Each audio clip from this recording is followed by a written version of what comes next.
Welcome. In this video, I'll show you how to get Discord ID on mobile. Alright, if you find this video helpful, please leave a like and subscribe to the channel for more such tutorials. Now, first up, open up Discord, wait for it to load, and once it loads, okay, you can go ahead and go to the U section right here at the bottom right, tap on it.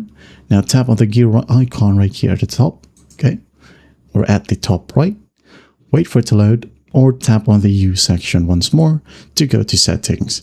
Now, once you're in here, scroll all the way down until you find advanced, okay, right here.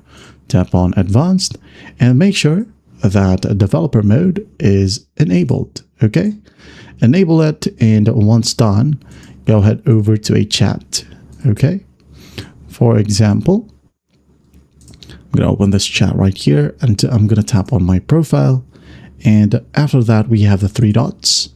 Now you could go ahead and tap on copy user ID. This is basically your Discord ID. Okay, you can go ahead and use this to send your Discord profile link to a friend. Okay, maybe just type in https://discordapp.com/users/ paste your user ID and just hit on enter to test it out. And once it loads, you should be landed to your profile. Okay, and that is it. When you send this out to a friend, they will have the option to add friend right here. Okay, I hope this video helps, and I'll see you in the next one.